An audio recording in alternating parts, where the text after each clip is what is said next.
কথা ভুল বলছি না ঠিক বলছি? তাহলে হুজুরকে বিরুদ্ধে এত ক্ষিপ্ত কেন? কারণটা কি? এর কারণ আছে না পিছনে? এর কারণ হলো, শোনেন, ওরা হইলে পশু হবে। কি হবে? আসতে কয় বলে হুজুর কি কথা বললেন? পশু।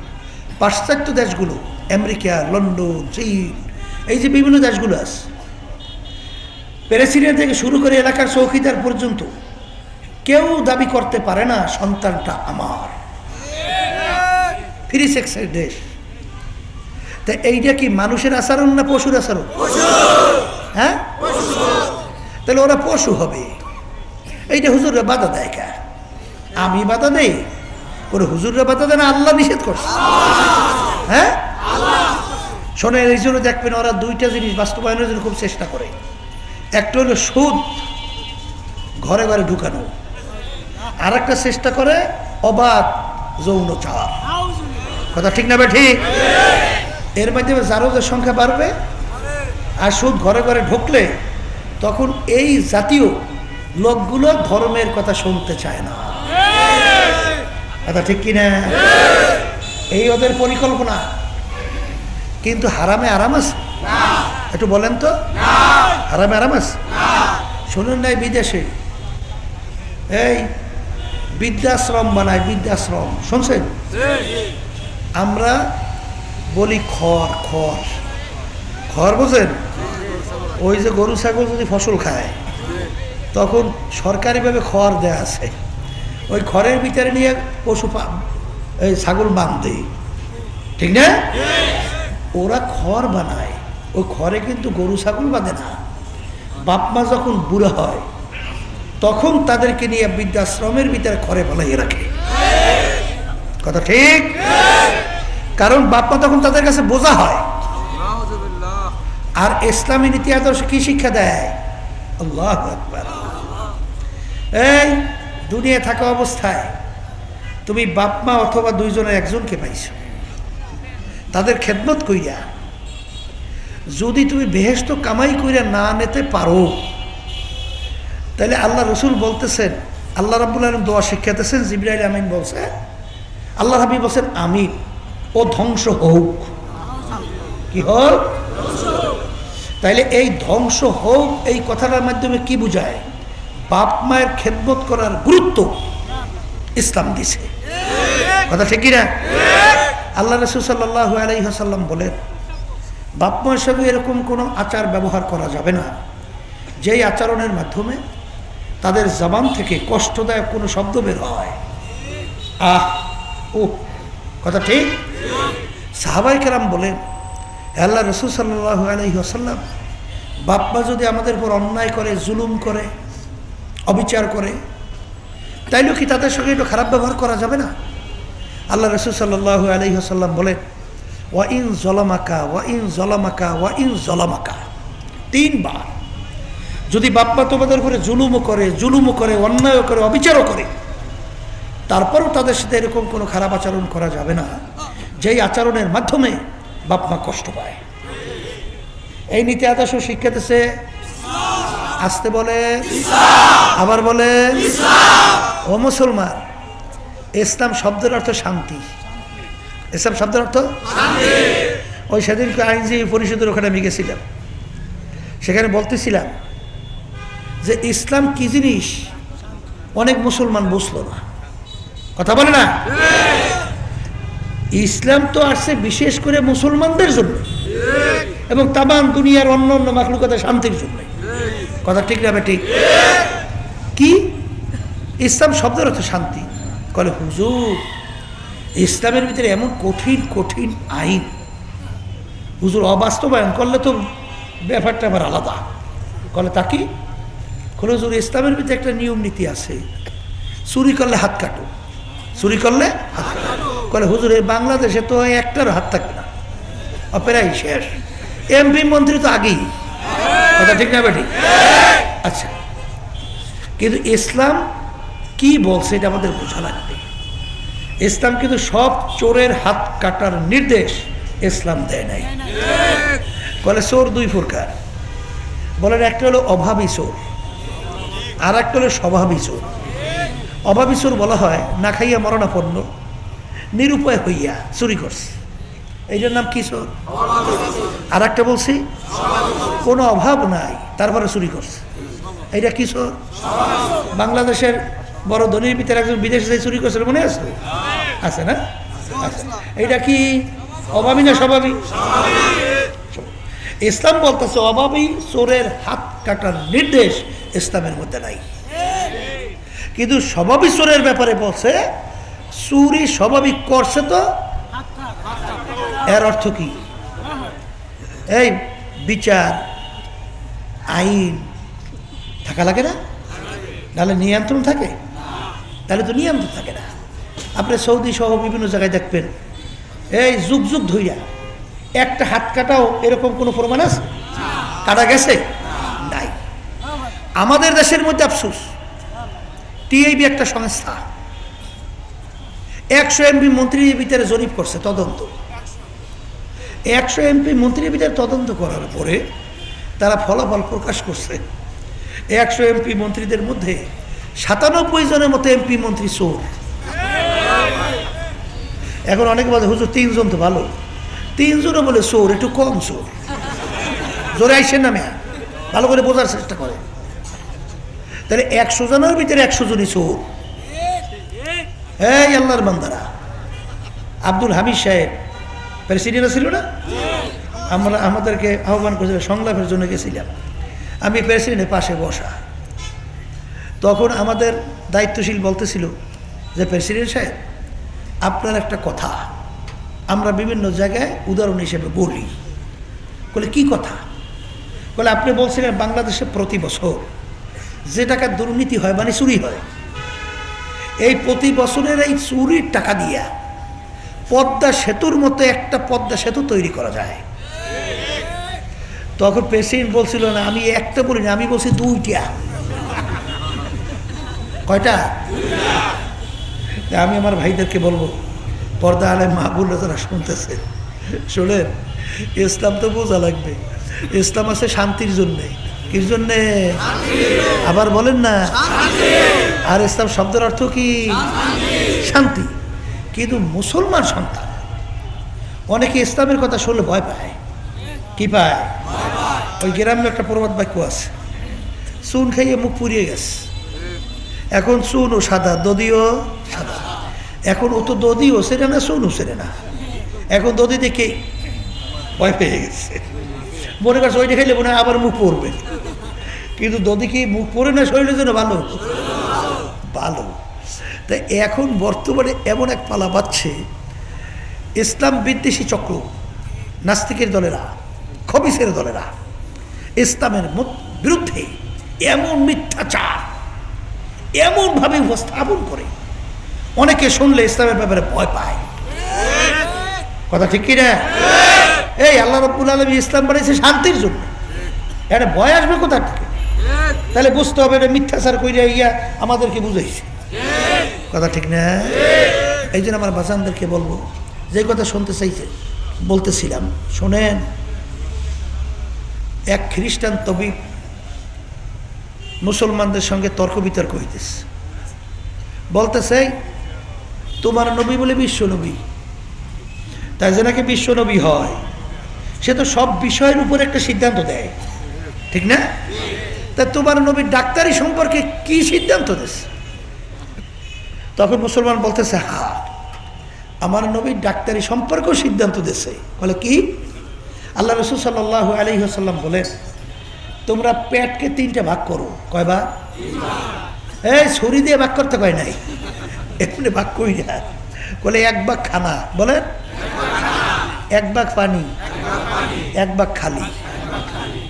এইভাবে আল্লাহ নবী খাইতে বলছেন, পানি পান করতে বলছেন, খালি রাখতে বলছেন। তখন ডাক্তার বলতেছে এই নিয়মে যদি কেউ চলে তাহলে তার কোনোদিন পেটের রোগ তো আসা দূরের কথা, আসতেই পারে না। আর যত রোগ তৈরি হয় পেটের থেকে, যদি বলেন কথা ঠিক না ঠিক, ওইটা হয়েছে মূল। তাইলে বোঝা গেল এক খ্রিস্টানের সঙ্গে মুসলমানদের সঙ্গে তর্ক বিতর্ক বলে তোমাদের নবী নিকৃষ্ট নবী,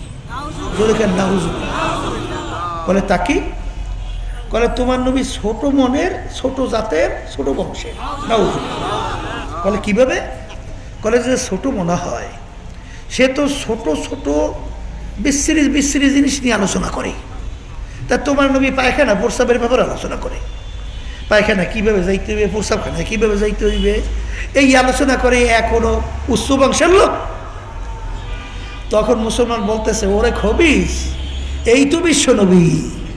বল তাকে ছোট থেকে ছোট, বড়র থেকে বড়, রাষ্ট্রীয় পর্যায় পর্যন্ত, আন্তর্জাতিক পর্যায় পর্যন্ত সর্বক্ষেত্রে যে একটা চলার সমাধান দেশে, সেই তো হবে বিশ্বনবী। কথা ঠিক কিনা?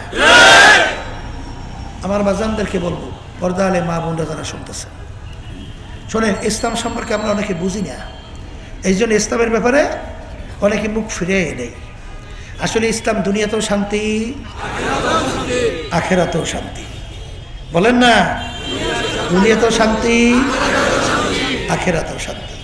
সামনে রমজান মাস আসতেছে, কথা ঠিক না? এই 12 মাসে বছর হয়, এর ভিতরে সবচেয়ে সম্মানিত মাসের নাম কি? রমজান মাস। এই রমজান মাস যে সম্মানিত হলো, কারণ নেই? কি কারণ? ওই কোরআনুল কারীম ওই মাসে নাযিল হয়েছে। শাহরু রমাদান আল্লাযী উনজিলা ফীহিল কুরআন। তাই কোরআনুল কারীমের সম্মানে মাস কি হলো? সম্মানিত হয়ে গেল। কথা ঠিক কিনা? ওই মাসের ভিতরে এমন একটা রাত্রি আছে, যেই রাত্রির ব্যাপারে আল্লাহ রাব্বুল আলামিন বলছেন, খয়রুম মিন আলফি শাহরিন, 1000 মাসের চেয়ে উত্তম। সবাই বলেন সুবহানাল্লাহ। কয় মাস? 1000 মাস হিসাব করলে দেখা যায় এই 83 বছর 4 মাস হয়। কত বছর? 83 বছর 4 মাস বাঁচুন না মানুষ, সংখ্যা কম না? হ্যাঁ, 83 বছর 4 মাস। আপনি যদি 24 ঘন্টার জন্যে ইবাদতের ভিতরে লিপ্ত থাকে, যেই পরিমাণ সব পাবেন, ওই এক রাত্রি ইবাদতের মাধ্যমে তার চেয়ে বেশি সব পাবেন। আচ্ছা, এই রাত্রিটা আছে কোন মাসে? বলে এই রমজান মাসের রাত্রিটা এত সম্মানিত কেন হলো? বলেন ওই রাত্রিতেই কোরআনুল কারীম নাযিল হয়েছে। সবাই বলে সুবহানাল্লাহ। তাহলে কোরআনুল কারীমের সম্মানে মাস বলে সম্মানিত, রাত্রি। আচ্ছা, 1 লক্ষ বা 2 লক্ষ 24,000 নবী রাসূল দুনিয়াতে আল্লাহ পাঠাইছে। এর ভিতরে সবচেয়ে সম্মানিত শ্রেষ্ঠ নবীর নাম কি? মুহাম্মদ রাসূলুল্লাহ সাল্লাল্লাহু আলাইহি। কারণ আল্লাহ রাব্বুল আলামিন তার উপরে কোরআনুল কারীম নাযিল করছে। এই সমস্ত উম্মতদের ভিতরে সম্মানিত উম্মত কারা? বলেন আমরা। বলেন কারা? কারণ কি? কোরআনুল কারীম আল্লাহ রাব্বুল আলামিন আমাদের কাছে পাঠাইছে।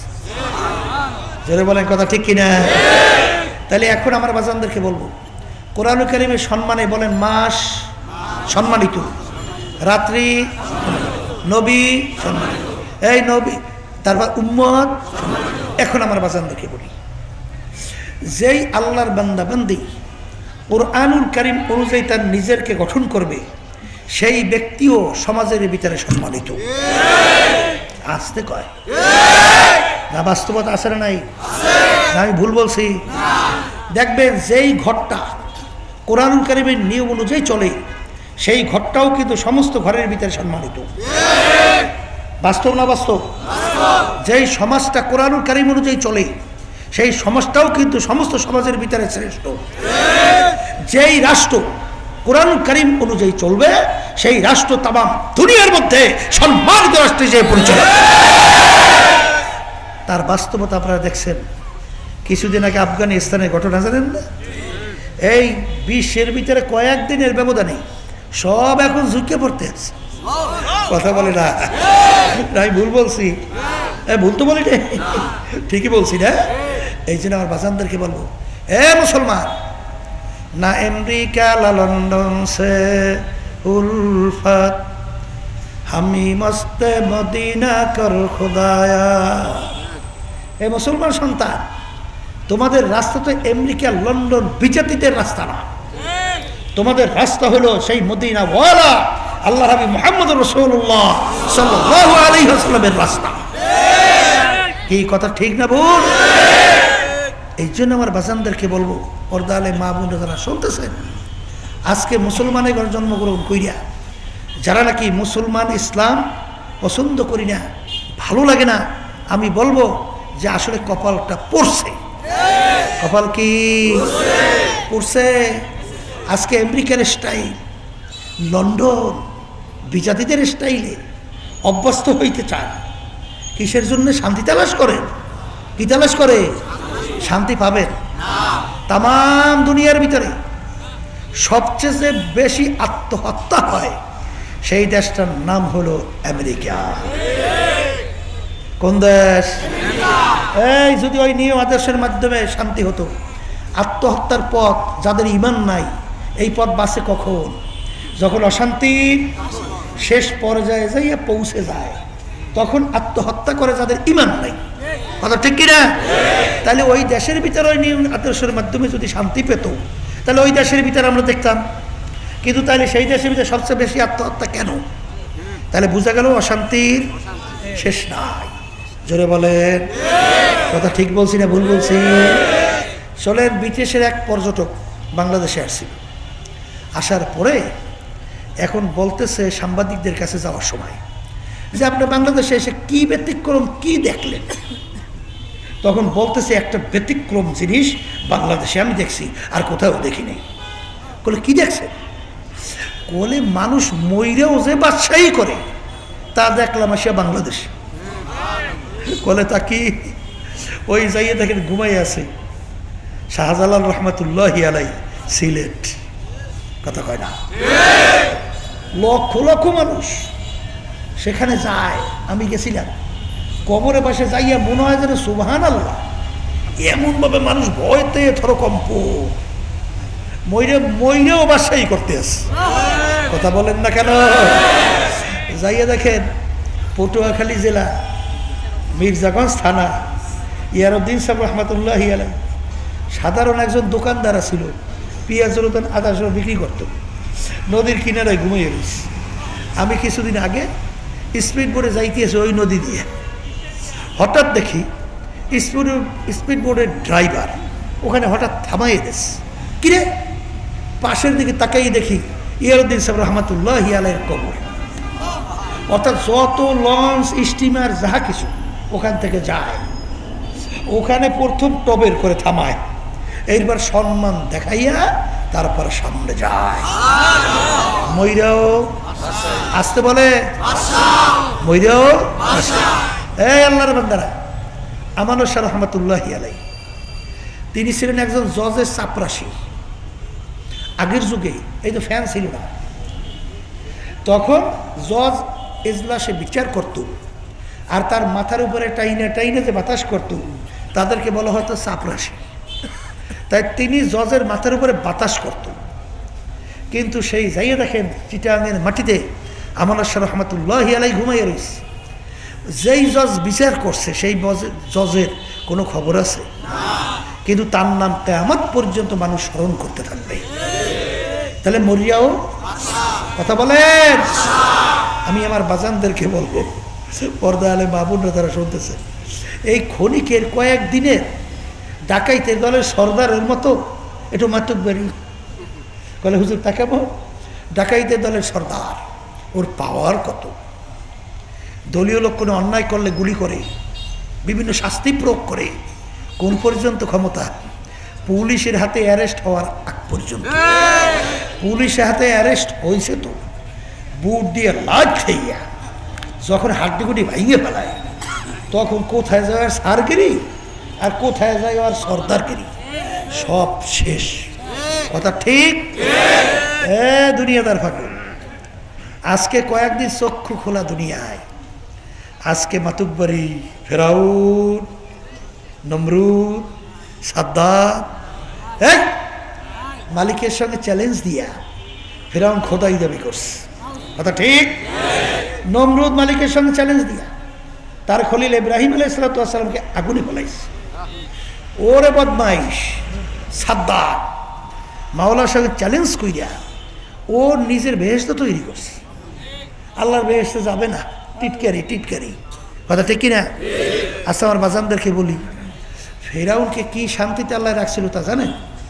750 বছরের মধ্যে একদিন একটু সর্দি জ্বরও হয় নাই, এত আরামে আল্লাহকে রাখছে। কথা বুঝছেন? এরপর আর বাড়ির দরজায় এমন একটা গাছ ছিল, যে কোনো রোগের নিয়াত করে খাওয়ার সঙ্গে সঙ্গে ভালো। কি বোঝেন? ওর কথায় নীল দরিয়ার পানি ভাটা জোয়ার হইতো, ঠিক না? বনি ছেলে সন্তান করে ধৈর্য ধরে জবাই করত। এত বড় পাওয়ার, কেউ কোনো বলার কিছু নাই। কিন্তু যখন হায়াতের বেড়া শেষ, তখন আমার মালিক ওকে নীল নদীর ভিতরে ফেলাইয়া চুবাইয়া তারপর মারছে। আছে ফেরাউনের বার্তা? আসতে কয় বাহাদুরি আছে?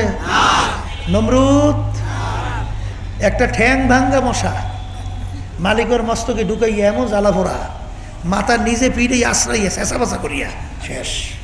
আছে? আসতে কত? সাদ্দাত বাউলা সে ছেলে বেশ তৈরি করছে, বেশ তো কমপ্লিট। দেখার জন্য দলে বলে গেল, দরজায় দেখে বেশ এক বুড়া দাঁড়াই রয়েছে, মেজাজ গরম। দেখেন না, বড় লোক যদি কোনো গরিব দেখে অনেক সময় মেজাজ গরম আছে না নাই? ওরে খবিসের দল, আমার মালিক তোর ইচ্ছা করলে তো ফকির বানাইতে পারত, আর আজকে গরিবদের দেখে তুচ্ছ করো। এই খবিসের দল, হ্যাঁ, সেও মানুষ তুমিও মানুষ। সে আজকে অসহায় পইরিয়া তোমার কাছে আসছে, আর তুমি সব খারাপ ব্যবহার করো। তা শেষ পর্যন্ত সাদ্দাত মেজাজ গরম, এই বুড়া ডাকে ডাক, বুড়া ডাক দিয়া বলে, ও সাদ্দাত সেতিস কথার কথা, আমি আজরাইল এসে তোর জান কবজ করার জন্য। কারণ আজরাইলের কথা শুনলে কি হুশ আছে? ঠক ঠক কাপ শুরু হয়ে গেছে। ভাই আজরাইল বড় শখ করে বেহেশত বানাইস, একটা নজর দেখার সুযোগ দাও। ওরে খবিস, হ্যাঁ, আমার মালিকের দেওয়া চক্ষু নেয়ামত। যাদের চক্ষু নাই তারা বোঝে চক্ষুর কত মূল্য। এই চক্ষু নেয়ামত কে দান করলো? এই নেয়ামত কার? জবান দিয়ে কথা বলি, কত বোবা মানুষ তোমার আমার সে মা কইরা চিল্লায়, ওর বুকে করো ব্যথা, ওর